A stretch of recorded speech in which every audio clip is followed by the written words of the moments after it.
O Popverso tá no ar! Você que acompanha a gente sabe que sexta-feira é dia de mostrar os melhores momentos da semana, mas hoje a gente começa o programa de um jeito diferente, com uma homenagem para o Jô Soares. Isso por causa da triste notícia da morte do Jô. Ele tinha 84 anos e estava internado no Hospital Sírio-Libanês em São Paulo. Uma das primeiras a falar o que aconteceu foi a ex-mulher do Jô, a Flávia Pedras, pelo Instagram. Ela disse o seguinte: aqueles que através dos seus mais de 60 anos de carreira tenham se divertido com seus personagens, repetido seus bordões, sorrido com a inteligência afiada desse vocacionado comediante, celebrem, façam um brinde à sua vida. Vida que inspirou mais um tanto de gente. Zélia Duncan, Adriane Galisteu e outros amigos e fãs do Jô fizeram também posts na internet lamentando a morte dele. Um artista que era muito versátil, humorista, apresentador de TV, escritor, diretor e ator. Voltando no tempo, o primeiro papel dele na TV foi lá em 1958, no filme O Homem Sputnik, do Carlos Manga. Depois disso, ele trabalhou em programas na Record, no SBT e na Globo. E quem não lembra do Programa do Jô, o último trabalho dele na TV, que terminou em 2016. No meio de tudo isso, ele também escreveu muito. Colunas em revistas e jornais e livros. Os maiores sucessos dele, o Xangô de Baker Street, que é uma espécie de investigação à la Sherlock Holmes no Rio de Janeiro. Inclusive virou filme. E O Homem que Matou Getúlio Vargas, uma comédia sobre um assassino fictício que anda pelo mundo com a missão de matar ditadores. Um pouco mais tarde, ali entre 2017 e 2018, o Jô lançou 2 volumes, uma autobiografia desautorizada, uma parceria com o jornalista Matinas Suzuki Jr. Nesses livros, ele relembrou a infância no Rio de Janeiro, a adolescência fora do Brasil, lá na Suíça, o retorno ao país, além de histórias sobre a família e os muitos, mas muitos momentos da carreira dele na TV e no teatro. E não dá para esquecer da paixão do Jô pelo futebol e pelo Fluminense. Inclusive, o time também fez uma homenagem para ele. Enfim, é tanta história, o Jô fez tanta coisa, dividiu tantos momentos importantes com a gente, que, claro, não dava para começar o programa de outra maneira. Uma figura muito importante para a cultura brasileira e para a gente aqui do Popverso também. Então, muita força para a família nesse momento. A gente vai sentir muita saudade, Jô. Um beijo do gordo. Uau!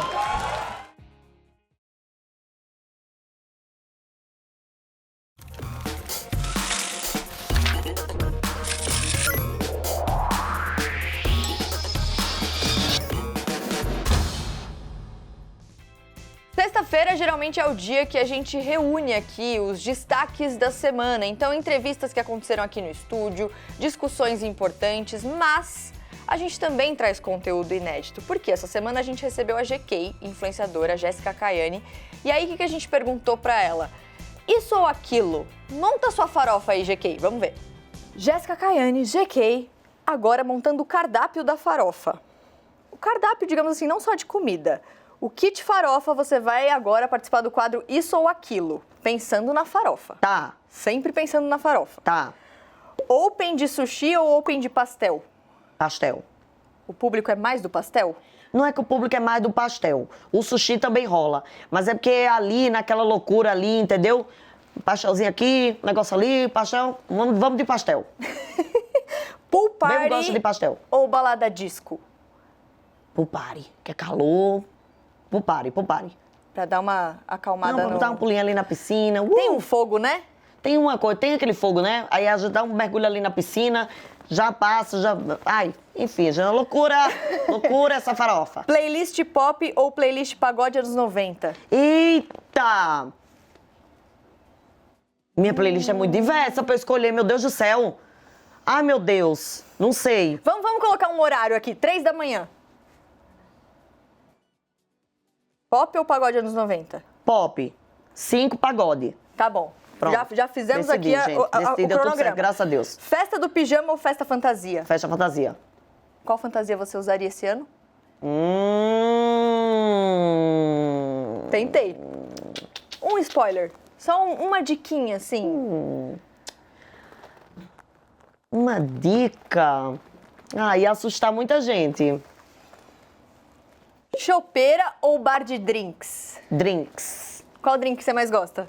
Eu não bebo. Ah, mas então qual drink mais sai? Não, mas assim, eu não bebo, mas às vezes eu faço uma gracinha com uma gin tônica. Ah, sim, gin tônica é muito drink chique, é muito. Farofa de pão ou farofa de banana? Pão. E é isso, temos a música, temos os drinks, temos a farofa e agora só falta a festa. É, gente, e quando essa festa chegar, eu nem conto pra vocês, hein? Não vai nem precisar chegar, porque antes já vai ser... Ai, meu Deus do céu. O que é que a gente vai fazer, né? Aí vai misturar com copa. Eita, meu Deus do céu. Nossa. Vai ser coparofa. Coparofa. Copa. É um nome bom, né? É, olha aí, já pensou aqui no Pop Verso. Essa aqui é a Jaine e ela tá aí pelo mundo mostrando o poder da comida brasileira. A gente conversou com ela no nosso quadro Cérebros Made in Brasil.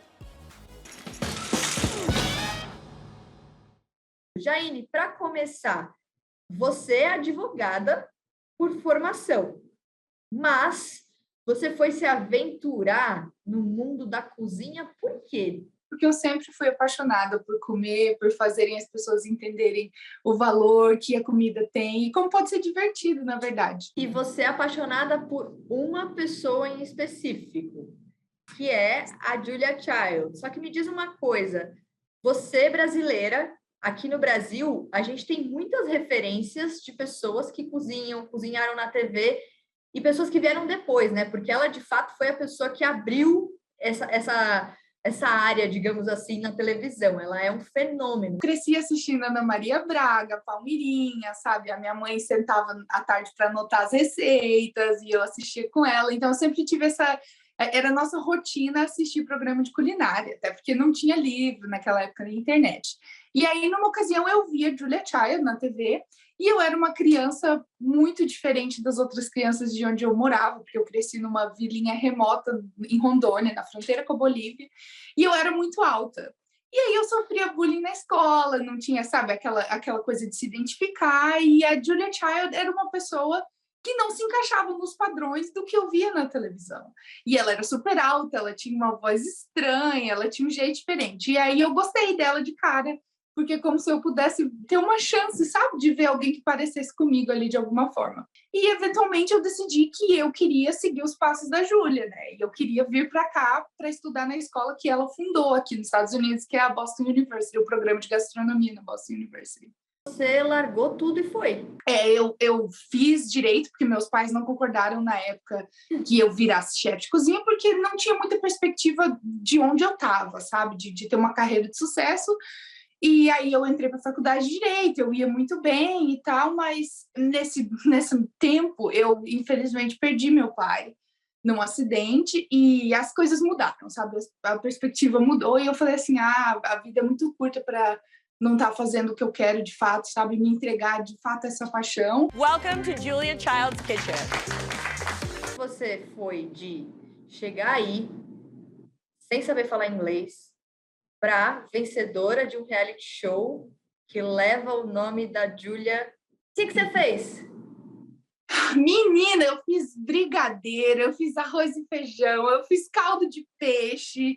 É muito legal que você ganhou com as nossas comidas, mostrando para o mundo que não existe melhor lugar para comer do que o Brasil, né? O meu trunfo, na verdade, foi ser essa cozinheira brasileira do improviso que faz as coisas sem seguir o script, sabe? É aquela afirmação de que alguns sonhos, se você sonhar eles com bastante afinco, eles se tornam realidade. CNN no Plural, um projeto importantíssimo que a gente tem aqui na CNN e um projeto que é parceiro nosso aqui do Pop Verso. A gente trouxe a Letícia aqui no estúdio essa semana para falar sobre um assunto extremamente importante, representatividade na política. Vamos ver. Representatividade na política. A gente está num ano 2022, um ano eleitoral, a gente está num ano também que novas regras começam a entrar em vigor justamente para aumentar o número, aumentar a representatividade nesses cargos. Então, o que você trouxe para a gente hoje? A gente teve 3 casos aqui de 3 mulheres eleitas recentemente em situações que não eram tão comuns. A gente teve no Japão a Satoko Kishimoto, a primeira mulher a ser eleita para ser prefeita de um distrito lá em Tóquio. E a política japonesa é dominada por homens, ela foi a primeira mulher em 90 anos. A gente teve na Índia, que acabou de eleger sua segunda presidente mulher, a Draupadi Murmu, que é a primeira pertencente de uma tribo indiana a ocupar esse cargo. E na Colômbia, aqui pertinho da gente, a gente teve Francia Márquez, a primeira mulher negra, eleita como vice-presidente. E aí a gente olha, vamos ver aqui para o Brasil, como é que está aqui? E a professora Denilde Rosacker, da ESPM, ela fala uma coisa que é interessante. Se a gente não ampliar as vozes, você está sempre resolvendo os mesmos problemas das mesmas maneiras. Eleição é representatividade. Então, quem está ali representa um grupo. Se eu não me vejo lá, como é que a minha pauta chega? Né?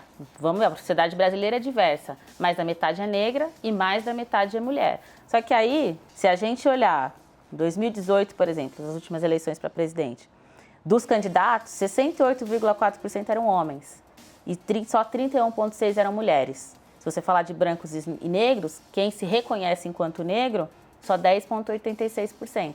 E os brancos, 52,4%. Né? Aí, beleza, a gente tem a Câmara dos Deputados. Como é que é a nossa Câmara hoje?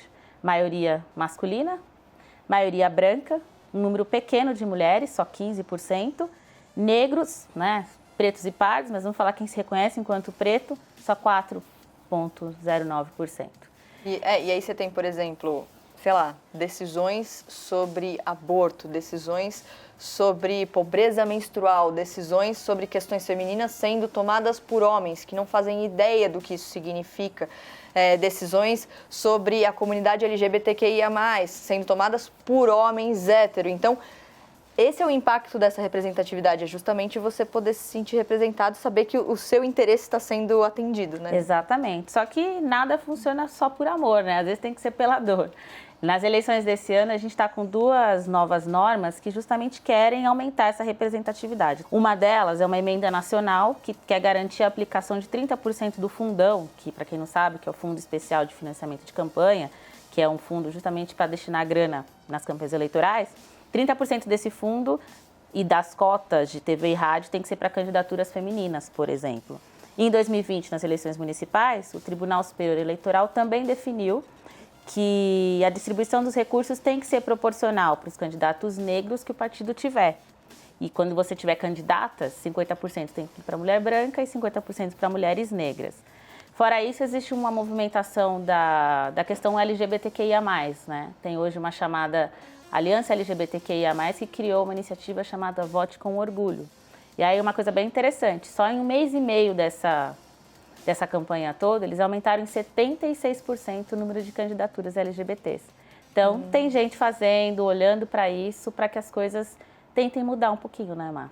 E eu sempre gosto de lembrar, Lê, que quando você vem aqui, você sempre fala: a minha trajetória profissional, Mari, mulher branca, é uma, a da Lê, trajetória profissional, mulher preta, é outra. E isso também tem relação na política. Então, a trajetória de uma mulher branca na política, a trajetória de uma mulher preta na política é diferente. Vamos ouvir agora o Fábio Esteves. Fábio Francisco Esteves, coordenador substituto da Comissão de Promoção da Igualdade Racial do TSE. Olha só. Mulheres negras e mulheres brancas têm trajetórias diferentes no processo político eleitoral, completamente diferentes, né? Mulheres já são discriminadas, mas mulheres negras são duplamente discriminadas, né? Por serem mulheres e por serem mulheres negras, portanto, pretas ou pardas. Então, quando, dentro do quantitativo de recursos destinados a candidaturas femininas, o TSE fez questão de dizer, olha, parcela desse recurso deve ser destinada a mulheres negras. Obrigada, Fábio, por acrescentar aqui na nossa conversa. E Lê, obrigada, volte sempre. Eu que agradeço, estou aqui todo dia, só me chamar. Só um bastidor, a Lê é muito fã dos nossos telões. Gostou do de hoje? Adoro, já quero ir para a parede do meu quarto. Olha, eu tô tentando lembrar aqui se em alguma semana de Pop Verso a gente não trouxe convidados incríveis, porque a gente sempre traz convidados incríveis. E essa semana, além da GK, a gente recebeu a Carol Moreira e a Mabê Bonafé. Elas têm um podcast que faz muito sucesso aqui no Brasil, que fala sobre histórias de true crime. E as pessoas se interessam muito, olha só. No primeiro semestre de 2021, pro primeiro semestre desse ano, teve um aumento de 52% no consumo de podcasts de true crime, segundo um levantamento do próprio Spotify. Então, sim, as pessoas se interessam por isso. Recentemente também a gente viu o lançamento da série sobre o assassinato da Daniela Pérez na HBO Max, a filha da Glória Pérez, também gerando muita discussão. E aí a gente vai então conversar agora com as responsáveis por esse livro aqui, ó, Modus Operandi. Eu sempre fico na dúvida de qual câmera eu mostro. Aqui, ó, que é um guia de True Crime. Eu confesso que eu tô um pouco curiosa para entender o que é um guia de True Crime. Carol Moreira, Mabê Bonafé, bem-vindas. Obrigada. Que prazer ter vocês aqui. A gente tá falando de um assunto que, assim, quando você vira numa roda e você fala, oi, gente, eu adoro True Crime, as pessoas ficam, ok. Ou as pessoas recebem bem. As pessoas falam, eu também. Sério? Com certeza. Eu gosto, tá? Eu amo, eu assisto todas as séries de True Crime, assim, mas pra algumas pessoas pode parecer esquisito, né? Você gosta de ver isso? Foi isso que uniu vocês? Exatamente, né? Foi falando, tipo, a gente tava assistindo um documentário sobre, então a gente discutia, tipo, você assistiu tal episódio, você viu aquela coisa aqui, eu investiguei isso, não sei o quê. Então a gente já tinha essa coisa de discutir bastante. É que naquela época não tinha tanta gente pra falar, então a gente ficava no WhatsApp conversando, e a Mabê um dia falou, vamos criar um podcast de crimes reais? Aí eu falei, não, a gente faz muita coisa, tá doida? E daí um dia eu falei, tá bom, vamos fazer. Mas é muito interessante isso, porque você falou, antigamente parece que não tinha pessoas que falavam sobre isso. Talvez precisou da primeira pra falar, eu gosto, aí todo mundo foi, nossa, eu também, pra criar essa sensação de comunidade de True Crime. Então é isso, vocês fizeram um podcast primeiro, depois o livro. O que é um guia de True Crime? O guia, a gente pensou em fazer, tipo, se você gosta de True Crime, você assistiu lá o doc da Daniela Pérez, ou você assistiu alguma coisa lá na Netflix, e você tem umas palavras difíceis, sabe, o que o crime prescreveu. A gente explica tudo no livro, como funcionam as coisas do mundo jurídico, das prisões, da investigação, né, do perfil de criminoso, serial killer. Então a gente passa por todo o processo para você que gosta de crimes reais conseguir identificar as coisas. E a gente toma esse cuidado, porque ela fala assim, você gosta de True Crime. Não é que a gente gosta dos crimes, não. Inclusive, a gente condena pra caramba no podcast. Mas a gente fala sobre eles, sobre as nuances que envolvem os crimes. Vocês estão falando sobre isso de um jeito tão legal e tão consciente, mas existe também uma responsabilidade muito grande de falar sobre essas histórias, né? Porque precisa de uma apuração, precisa de responsabilidade com os envolvidos na história, com quem vai ouvir. Como que é a construção dos episódios do podcast? Esse é o grande problema, né? A gente gosta de falar que a gente nunca tá falando de um caso que acabou de acontecer. Então, aconteceu um crime faz 2 horas, as pessoas fazem um episódio sobre isso. Não vai fazer, não vai acontecer. As pessoas pedem pra vocês? Pedem. A gente só faz episódios, geralmente, quando já teve um julgamento, quando já foi encerrado, muitos anos depois, porque você precisa ter o distanciamento necessário para você compreender de fato o que aconteceu ali. São pessoas de verdade que sofreram, que passaram pelas coisas, então a gente sempre tenta lembrar disso e voltar para isso. Quando a gente pega um roteiro, olha, lê, a gente confere muito antes de gravar, sabe? A gente lê com calma, conversa, não, tá pronto, vamos gravar. Pra sempre tentar ter esse cuidado, né? É importante demais, né? Quando a gente fala de produção de conteúdo aqui no Pop Verso, de influência e tal, é justamente esse cuidado, essa responsabilidade. E aí tem outra discussão quando a gente fala de True Crime, que é qual é, se é que existe, mas como dosar para não fazer o crime virar o espetáculo? É uma preocupação para vocês também? Acho que é isso que a gente já falou, né? De, tipo, tomar cuidado com a sensibilidade. E é isso, não pegar uma coisa que aconteceu agora, porque isso faz espetacularizar as coisas, né? E acho que também tem a coisa do foco, né? Muitas vezes as pessoas vão falar do crime e falam, porque ele foi lá e pegou um martelo. Tipo assim, ela foca na violência, ela foca numa coisa que não é o nosso foco. O nosso foco é contar a história, como aconteceu. A gente sempre faz questão de falar o nome das vítimas. Tem casos, sei lá, de serial killer que tem um monte de vítimas. A gente sempre faz questão de falar.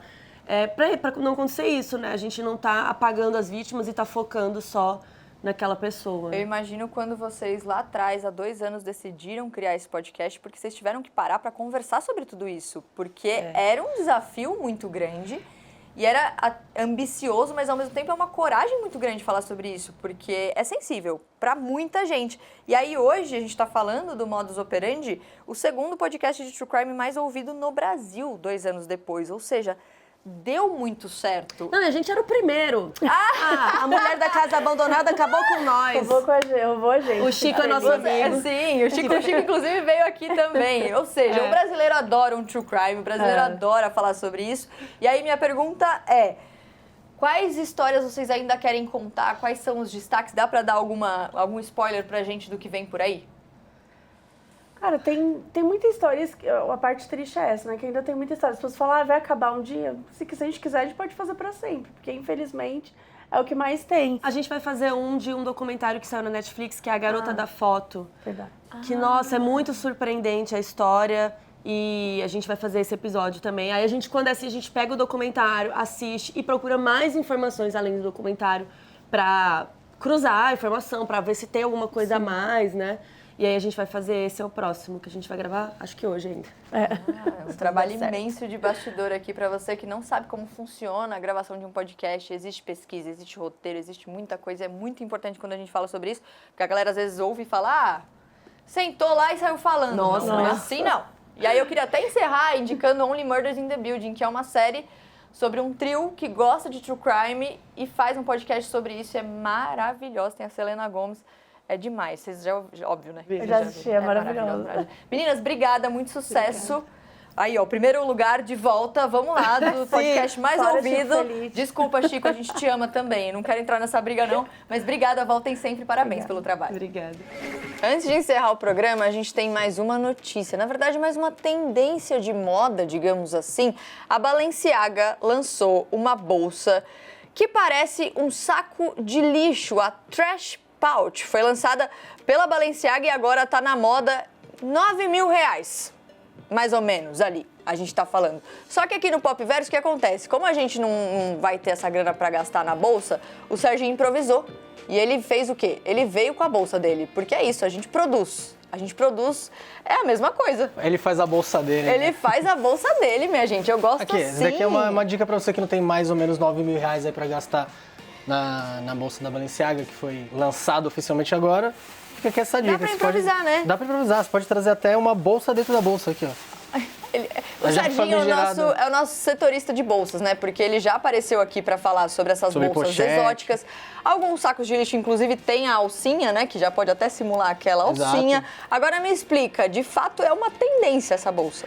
A Balenciaga é uma marca que ela é conhecida por fazer esses itens fashion um tanto quanto polêmicos, digamos assim, né? Em maio desse ano já teve aquele lance que eles lançaram aquele tênis surrado, que era um tênis que já vinha com aparência de velho, que também tinha um valor estimado ali mais ou menos de R$9.500, né? E tem vários famosos que gostam, principalmente, uma delas inclusive é a Kim Kardashian, né?